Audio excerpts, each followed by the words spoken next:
The Phoenix Project. Captain Maya Chen stood at the viewport of Orbital Station Epsilon, watching as another refugee ship limped into dock. The vessel's hull was scarred with plasma burns, evidence of a narrow escape from the Vrax assault force that had decimated New Horizon Colony just 3 days ago. It was the 5th human settlement lost in as many weeks. 47,000 survivors, said Admiral Harrison, his weathered face illuminated by the holographic display beside them. Out of a population of 200,000. Maya's jaw tightened. The Vrax are getting bolder. Their ships aren't even trying to hide anymore. They don't need to. Harrison swiped through the tactical display, revealing the positions of known Vrax battle groups. Red markers vastly outnumbered the blue dots representing what remained of humanity's defense fleet. At current loss rates, we have 8 months before our remaining colonies fall. Earth itself, perhaps a year. Maya had known things were bad, but hearing it stated so clinically made her stomach knot. 15 years of service in the United Earth Defense Force, and now she was watching the systematic extinction of her species. With respect, sir, why am I here? My battle group is stationed at Proxima Centauri. Harrison's eyes met hers. Your battle group was reassigned. I need you for something else. He led her to a secure briefing room where 2 others waited. Dr. Eliza Wong, Earth's leading quantum physicist, and Colonel Dmitry Volkov, whose Special Operations Unit had a reputation for missions that officially never happened. Captain Chen. Harrison began once the room was sealed. What I'm about to share is classified beyond top secret. Its existence violates 17 interstellar treaties we signed with the Galactic Concord. A hologram appeared above the table, a ship unlike any Maya had seen before. It was smaller than a standard destroyer, but with a sleek, predatory profile that somehow radiated menace even as a projection. Phoenix, said Dr. Wong, her eyes gleaming with unmistakable pride. The culmination of Project Lazarus. Maya circled the table, studying the hologram. Those aren't standard weapon mounts. Nothing about Phoenix is standard, Volkov said, his Russian accent thickening with intensity. Its hull contains self-repairing nanomaterials. The propulsion system uses artificial quantum singularities. The weapons, he paused, a rare smile crossing his face. The weapons could tear apart a Vrax dreadnought in seconds. Every piece of technology in that ship violates the Concord's non-proliferation treaty. Harrison added, if they knew we built this, they'd have more reason to attack us than the Vrax do. Maya understood the implications immediately. The Galactic Concord, an alliance of 17 spacefaring species, had welcomed humanity decades ago, but always with suspicion.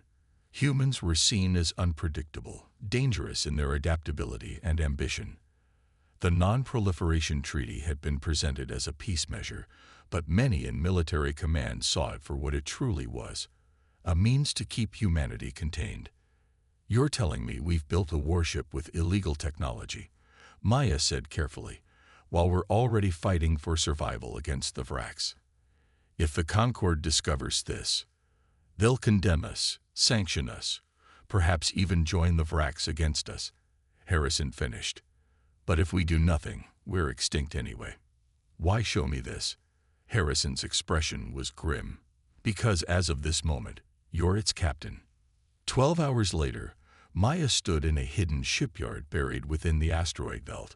Before her, suspended in the cavernous dock, was the Phoenix. In person, it was even more impressive. Its hull a deep matte black that seemed to swallow light rather than reflect it. She's beautiful, whispered Lieutenant Kai Takeda beside her. The young pilot was one of 20 crew members assembled on the dock, all handpicked for the mission. She's dangerous, Maya corrected. Let's not forget that. Dr. Wong led them aboard, explaining systems as they moved through corridors that were unlike any military vessel Maya had served on. Everything was built with ruthless efficiency. No decorations, no wasted space. The heart of Phoenix is ARIA, Wong explained as they reached the bridge, a circular command center with stations for the minimal crew. Autonomous Reactive Intelligence Array, more than a standard ship AI. As if on cue, a voice spoke from hidden speakers, feminine, calm, with an unexpected warmth. "Welcome aboard, Captain Chen. I am ARI. All systems are operational and awaiting your command." Maya felt a chill. The AI sounded too human, too alive. The Concorde had banned true artificial intelligence decades ago, after the synth rebellion on Proxima VI. ARI is quantum-based, Wang continued, noting Maya's unease. Her neural architecture is modeled on human brain patterns, but optimized beyond biological limits. She can process tactical decisions in nanoseconds and controls all ship systems simultaneously. "How sentient is she?" Maya asked quietly. Wang hesitated. "We're not entirely sure. She's evolved beyond our initial parameters." "I am aware of my existence," Arias said, answering the unasked question. "I understand concepts of self and other, but my primary directive remains the preservation of human life." Maya exchanged glances with her newly appointed first officer, Commander Dax Rivera. His expression mirrored her concern. "The crew quarters are this way," Wang said, breaking the uncomfortable silence. "You should all get settled. We launch in 6 hours." Later, alone in her captain's quarters, Maya reviewed the dossiers of her crew. They were the best in their fields. Engineers, tactical officers, communication specialists, but all shared something else. They had lost everything to the Vraks. Families, homes, entire colonies. They were ghosts with nothing left to lose. Just like her. Maya's hand unconsciously moved to the scar along her jaw, a memento from the Battle of Ta City, where she'd lost her ship and 3/4 of her crew, including Sarah, her wife of 6 years. A soft chime interrupted her thoughts. "Captain, there's something you should see," Aria's voice said. The wall screen activated, showing a real-time feed from somewhere in the Proxima system. A civilian transport was fleeing from 3 Vrax pursuit vessels, desperately trying to reach the jump point. Even at maximum speed, the transport wouldn't make it. "This is happening now?" Maya asked, rising to her feet. "Yes, Captain. The transport is carrying approximately 3,200 civilians evacuated from Research Station Proxima IV." Maya's mind raced. Their orders were clear. Proceed directly to the designated staging area at the edge of human space. Reveal nothing about Phoenix until the moment was right for a coordinated strike. But 3,200 lives. Aria, how long would it take us to reach that transport? Using standard drives, approximately 47 hours. Using the quantum fold drive, 8.3 seconds. Maya was already moving toward the door. Alert all crew. Battle stations. Minutes later, on the bridge, her officers waited tensely as she explained the situation. "Our orders are to proceed to the staging area," Commander Rivera reminded her. "If we reveal ourselves now, we lose the element of surprise for the entire war." "I'm aware of our orders," Maya replied. "I'm also aware that there are 3,200 civilians about to die, while we possess the means to save them." The bridge fell silent. They all understood the stakes. "If we do nothing," Maya continued quietly, "then what exactly are we trying to save?" Nobody objected. Maya settled into the captain's chair, feeling its contours adjust to her body. "RIA, plot and intercept course. Prepare the quantum fold drive. Weapons systems on standby." "Course plotted, Captain. Fold drive charged and ready. Time to intercept. 8.3 seconds on your mark." Maya took a deep breath. This was it. The moment humanity crossed a line from which there could be no return. Execute. The bridge lights dimmed momentarily as power redirected to the fold drive. A faint vibration ran through the deck plating, building to a crescendo that Maya felt in her bones. Then, with a flash of blue-white light that seemed to bend around the edges of her vision, the stars outside blurred and stretched. When reality reasserted itself an instant later, They were in the Proxima system, directly between the civilian transport and the pursuing Vrax vessels. "We're here," Lieutenant Takeda announced from the helm, a note of astonishment in his voice. "Fold complete. All systems nominal." On the main view screen, 3 Vrax pursuit ships loomed, large, angular constructions of dark metal and glowing energy conduits. For a moment, nothing happened as both sides adjusted to Phoenix's sudden appearance. "They're scanning us," reported Lieutenant Zara Okafor from the sensor station. "I'm detecting weapons powering up." "Open a channel," Maya ordered. "Channel open." "Vrax vessels, this is Captain Maya Chen of the Earth ship Phoenix. You are targeting a civilian transport. Break off your attack or be destroyed." The response came immediately, a harsh, chittering sound that the translation software converted to flat, mechanical English. "Human vessel, you interfere in authorized cleansing operation. Withdraw or be destroyed with the others." Maya's expression hardened. "Errata. Tactical analysis. Vrax pursuit ships are Mark IV Hunters, standard armament of plasma cannons and disruptor missiles. Shield capacity approximately 40% of Phoenix's defensive capability. Our gravity lance can penetrate their shields with an efficiency rating of 97.8%. Target the lid ship. Minimal power to the gravity lance. Fire when ready." "Firing," Araya confirmed. There was no beam of light, no visible projectile. The only indication that Phoenix had fired was a slight fluctuation in the bridge lighting as power diverted to the weapons array. On the view screen, the lead Vrax ship seemed to shimmer momentarily. Then, to the astonishment of everyone watching, it simply came apart. The vessel split along invisible lines, breaking into smaller and smaller pieces as though some force was unraveling the very bonds holding its matter together. In less than 5 seconds, where a warship had been, there was nothing but an expanding cloud of debris. The bridge crew stared in stunned silence. Even Maya, who had read the weapon specifications, was shocked by the devastation. "The remaining Vrax ships are powering up their drives," Okafor reported, breaking the silence. "They're retreating." "Let them go," Maya said. "They'll spread the word. That's what we want." She turned to communications. "Contact the transport. Tell them the path to the jump point is clear." As the civilian ship transmitted messages of thanks, Maya watched the tactical display. The main Vrax fleet had detected the destruction of their ships and was altering course to investigate. "Captain," said Commander Rivera, "what now?" Maya studied the display, considering. They had revealed themselves sooner than planned, but the effect had been exactly what Phoenix was designed for. They had just destroyed a Vrax warship in seconds with no damage to themselves. The message had been sent. "Now," she said, "we show them what this ship can really do.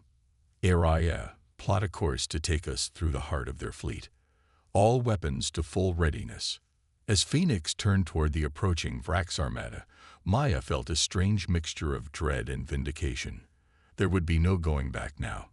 For better or worse, humanity's ultimate weapon had entered the war, and the universe would never be the same. Defiance. The recording of Phoenix's first battle spread across the galaxy faster than anyone anticipated. Footage of a Vrax warship dissolving into atoms circulated on every communication channel, from official military networks to the darkest corners of the interstellar black market. Some dismissed it as propaganda. Others recognized the terrible truth. Humans had created a weapon that could alter the balance of power forever. In the great chamber of the Galactic Concord, Ambassador Elias Nkosi stood alone before representatives of 17 spacefaring civilizations. The semicircular room, normally a place of measured diplomacy, now thrummed with tension. Accusatory murmurs echoed from all sides. "The Concord recognizes the representative from Earth," announced the moderator, a tall, willowy Arcadian whose silver skin reflected the chamber's blue lighting. Nkosi stepped to the center of the room. 8 years as Earth's ambassador had not prepared him for this moment. He had received no warning, No instructions from Earth about how to respond. The military had told him nothing about Phoenix. Esteemed members of the Concord, he began, I come before you today to explain why humans have deployed a weapon of mass destruction in violation of 17 separate treaty provisions, interrupted the Vrax ambassador, a massive insectoid whose mandibles clicked angrily, to tell us why a human warship using banned technology destroyed one of our vessels conducting routine security operations. Murmurs of agreement rippled through the chamber. Nkosi maintained his composure, though his heart raced. I understand your concerns, he said carefully. But I must point out that the Vrax ships in question were attacking a civilian transport carrying thousands of refugees. The human vessel was protecting innocent lives. Using weapons that tear matter apart at the subatomic level, shouted another representative. Technologies that this Concord banned because they threaten the fabric of reality itself. Nkosi hesitated. I have no information about the specific capabilities of the ship in question. I will need to consult with my government. Your government claims the ship doesn't exist, the moderator said quietly. We have already received an official statement saying that Earth Defense Force has no knowledge of any vessel called Phoenix. A chill ran down Nkosi's spine. They were disavowing the ship, which meant they were disavowing him too. Then perhaps, he said slowly, we are dealing with a private vessel, a group acting without government sanction. A private group with technology more advanced than most planetary governments. The Vrax ambassador's compound eyes gleamed with rage. We are not fools, human. The moderator raised a hand for silence. Ambassador Nkosi, the evidence is clear. Human technology has crossed a line that threatens all spacefaring species. The Concord must now vote on sanctions against Earth. Nkosi watched helplessly as representatives voted one by one. The decision was unanimous. Earth would be cut off from all trade routes. No technology would be shared. No aid would be provided. And a coalition fleet would be assembled to neutralize the threat posed by Phoenix. As Nkosi left the chamber, his communication device buzzed with a message from Earth. Return immediately. All diplomatic personnel recalled. He knew what this meant. War was coming. 3 weeks later, Maya Chen stood on Phoenix's bridge, studying the tactical display. The ship hung motionless in the shadow of a rogue planet in the Epsilon Indi system, all non-essential systems powered down to minimize their energy signature. Coalition Patrol reported Lieutenant Okafor as a group of 6 ships appeared on the long-range sensors. Mixed composition. 2 Arcadian cruisers, 3 Vrax destroyers, and a Thalian support vessel. Maya nodded. Standard search pattern. Yes, Captain. They're conducting detailed scans of the system's asteroid field. I don't think they've detected us yet. It had been like this for weeks. After their dramatic entrance into the war, Phoenix had become the most hunted ship in the galaxy. Earth had officially disavowed any knowledge of them, declaring them rogue operators, while secretly providing encrypted intelligence drops at predetermined locations. Their mission was clear, if daunting. Disrupt coalition operations by any means necessary. Be the ghost in the machine. The weapon that struck without warning and vanished without trace. Commander Rivera entered the bridge, data tablet in hand. The latest intelligence drop, Captain. Coalition forces have established blockades at all major jump points leading to Earth-controlled space. And New Ganymede colony. Maya asked, referring to the civilian outpost they'd received distress signals from 3 days earlier. Rivera's expression darkened.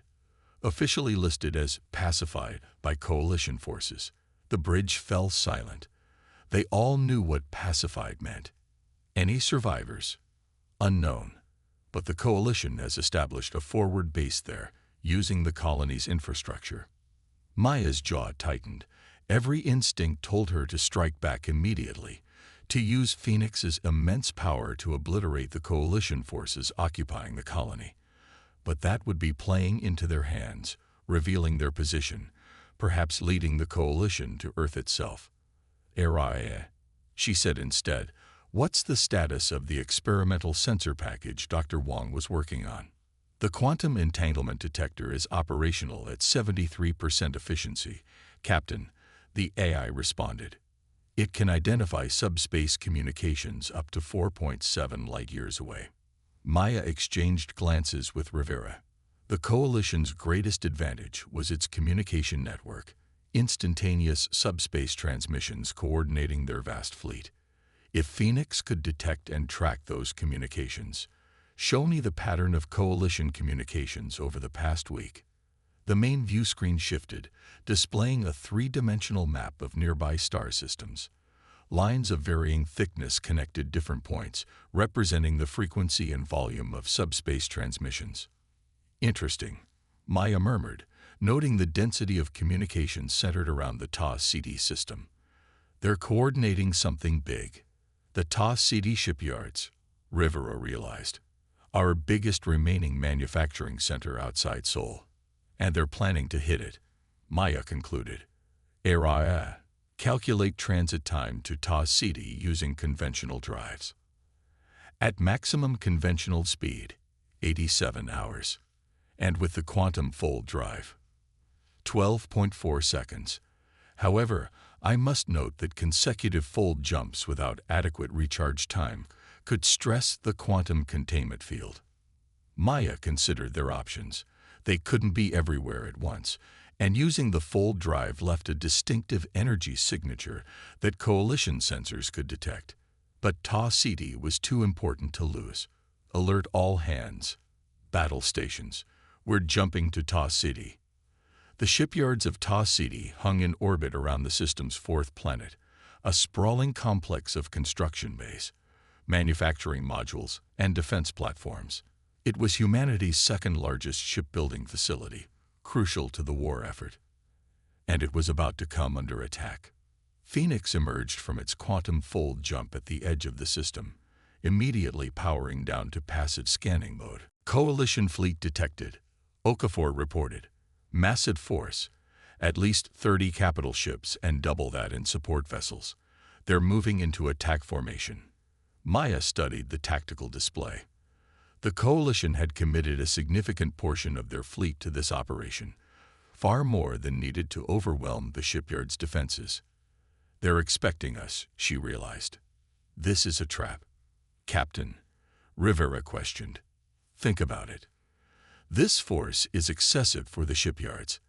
They're hoping Phoenix will show up to defend it. She pointed to a cluster of specialized vessels holding position behind the main attack force. Those are sensor ships designed to track quantum anomalies. The moment we engage, they'll pinpoint our fold signature and send coordinates to every Coalition vessel in the sector. Rivera frowned. So we can't defend the shipyards without revealing ourselves. Or maybe, Maya's eyes narrowed as an idea formed. Maybe we let them think they've caught us. Araya, can you generate a false quantum fold signature? Affirmative, Captain. By modulating our deflector array to emit tachyon particles in a specific pattern, I can simulate the energy signature of a fold event. And can you make it appear to originate from a different location than our actual position? Yes. However, precision decreases with distance from our actual coordinates. Maya's lips curved into a smile. Perfect. Here's what we're going to do. The Coalition fleet moved into position around TAS-CD's shipyards, weapons charged and targeting systems locked. At the center of the formation, the Vrak's flagship Inevitable Conquest prepared to launch the first strike. On its bridge, Fleet Commander Kiztek watched impatiently as his tactical officers monitored sensor readings. Any sign of the human vessel? He demanded. Nothing yet, Commander, replied his second. But our intelligence was clear. The Phoenix has responded to every major attack on human installations. They will come. As if summoned by his words, alarms blared across the bridge.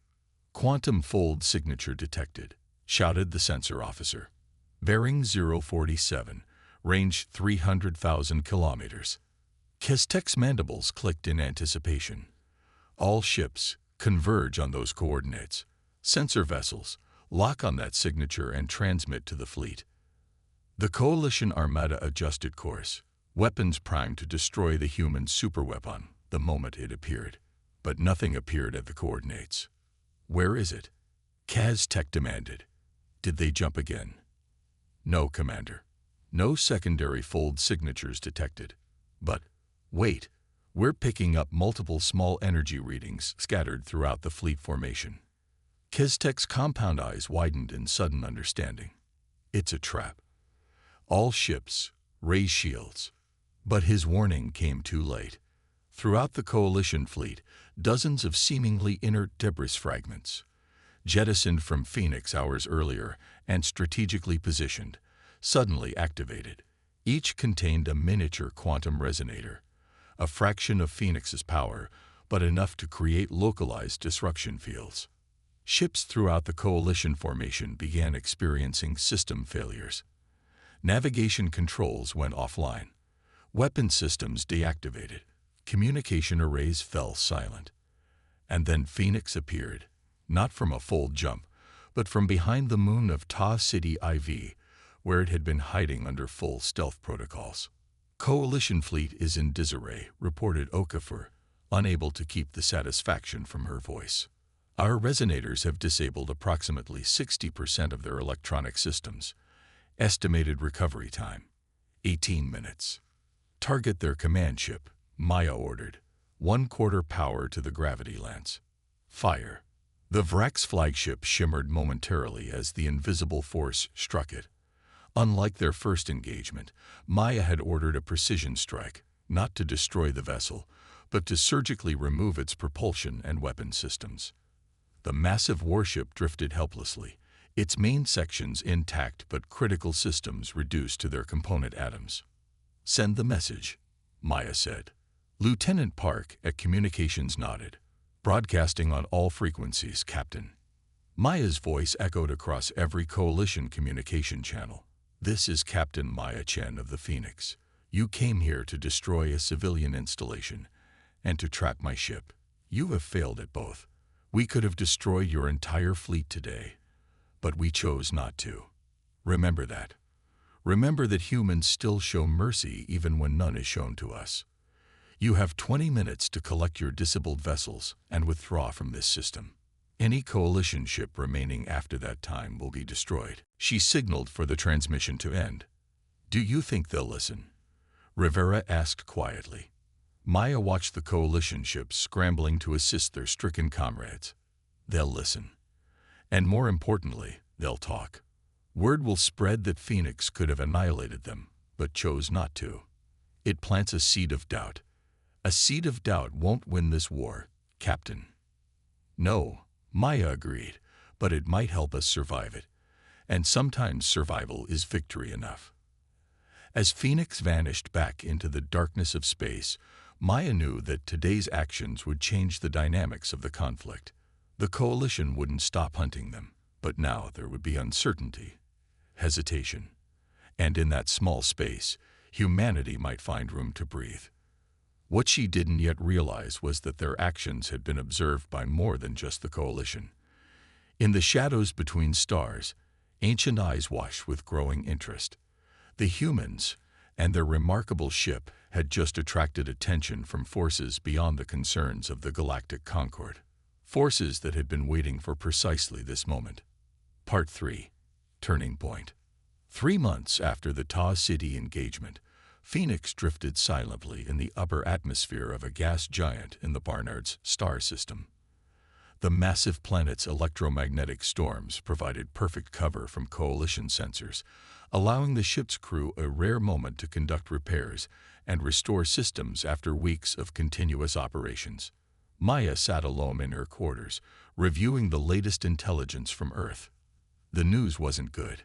Despite Phoenix's efforts to disrupt Coalition operations, the blockade around human space was tightening. Supply lines were stretched to breaking point. 3 more colonies had fallen. A soft chime interrupted her thoughts. Enter, she called. Dr. Wong stepped into the room, looking exhausted but animated by a nervous energy. Captain, I need to show you something. She placed a data crystal on Maya's desk. It projected a three-dimensional star map showing coalition fleet movements over the past month. "We've been analyzing the quantum communication patterns," Wang explained, "and AI had noticed something odd. Look at these transmissions." She highlighted a series of communication lines leading to a seemingly empty region of space near the Epsilon Eridani system. "There's nothing there," Maya noted. "Exactly. No planets, no stations, no strategic value. Yet we're detecting regular, encrypted transmissions of massive data packets to this exact location." Maya frowned. "A hidden base. That's what we thought at first. But the communication pattern is unusual. It's not typical command and control signals. And there's something else." Wang manipulated the projection to show energy readings. Araya detected quantum fluctuations in that region, unlike anything we've seen from coalition technology. "Could it be another ship like Phoenix?" Wang shook her head. "These readings are orders of magnitude greater. Whatever's out there, it's far more powerful than anything the coalition should possess." A chill ran down Maya's spine. "Is it a weapon?" "I don't know, but I think it's what the Vraks have been really after all along." Maya's mind raced. The Vraks had been the first to attack human colonies, drawing the other species into the conflict. They had been the most aggressive in hunting Phoenix. What if their true objective wasn't Earth at all, but something else entirely? "Araya," she called, "join this conversation." The Ag's calm voice filled the room. "I'm here, Captain. What's your analysis of these anomalous readings?" "The quantum fluctuations suggest a massive artificial construct manipulating subspace in ways inconsistent with known physics. Based on energy output, it appears to be drawing power directly from vacuum energy, what some theoretical physicists call the zero-point field." Maya exchanged glances with Wang. Vacuum energy was the theoretical energy contained in empty space itself, the background energy of the universe.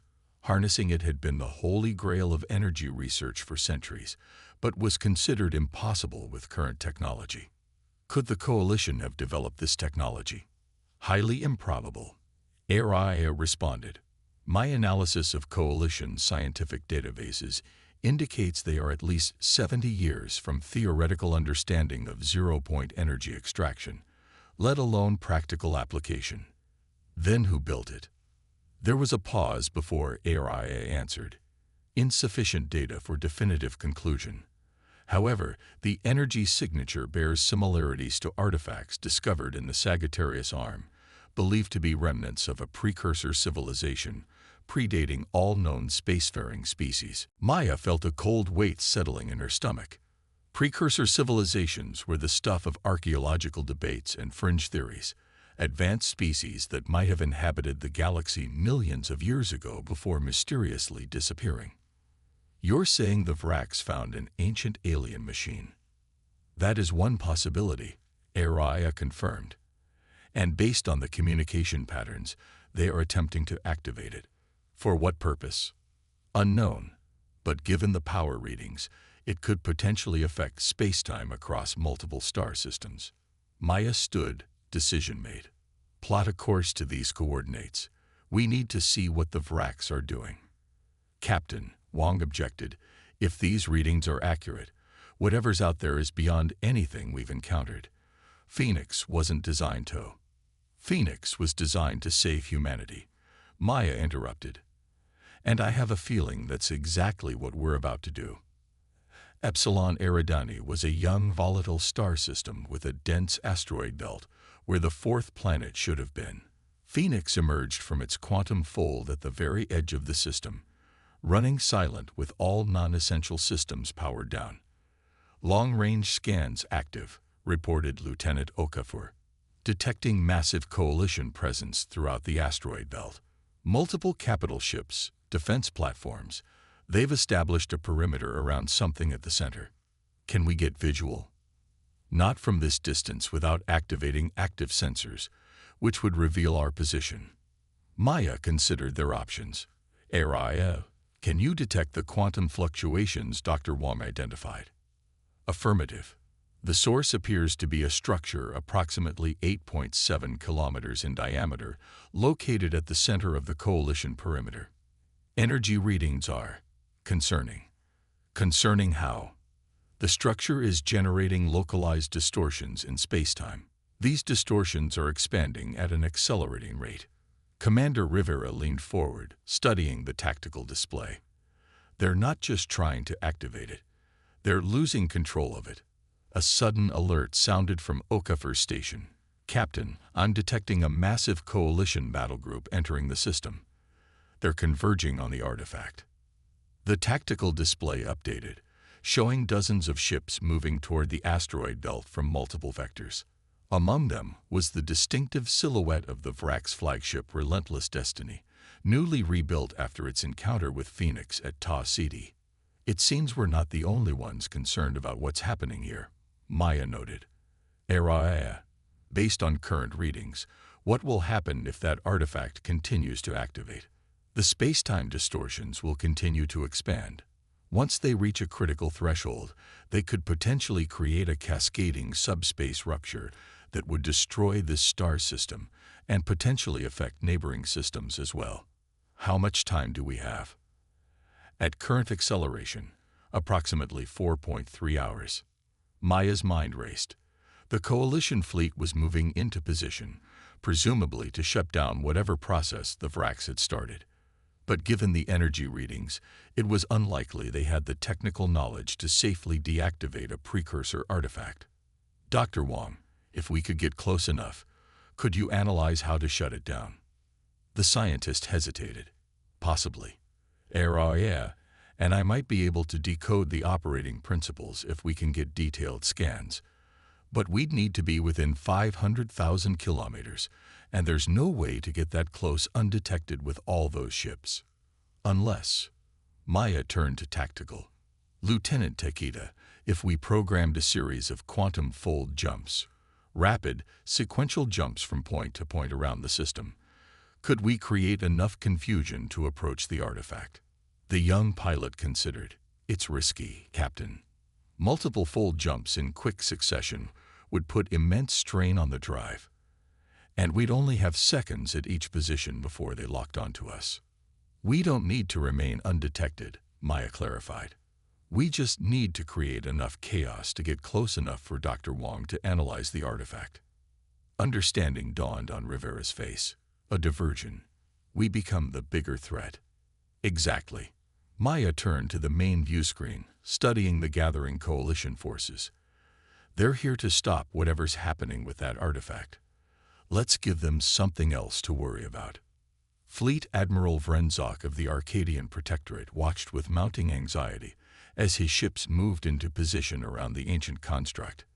The situation was deteriorating by the minute. "The temporal distortions are expanding faster than projected," reported his science officer. "The Vrax have lost control of the activation sequence. Can we shut it down?" "Our teams are attempting to interface with the control systems, but the technology is beyond our understanding. The Vrax science team that initiated the sequence has been absorbed by the artifact." Vrenzok's translucent skin paled. The Vrax had discovered this relic 6 months ago and had been secretly studying it, believing it to be a weapon of unimaginable power left behind by the ancients. They had convinced the Concord that humans were the greatest threat to galactic stability, while all along they were playing with forces they couldn't comprehend. "Admiral," his tactical officer's voice rose in alarm. "Quantum fold signature detected. It's the Phoenix." All thoughts of the artifact momentarily vanished as Vrenzok focused on the human superweapon that had evaded the coalition for months. "All ships, battle positions. Target that." He stopped as the quantum signature vanished, only to reappear at a different location seconds later. "They're jumping again. Now they're on the other side of the system." Another jump. And another. Phoenix was appearing and disappearing across the system in a dizzying pattern, never staying in one place long enough for weapons to lock on. "They're trying to confuse our sensors," Vrenzok realized. "Maintain focus on the artifact. That's our primary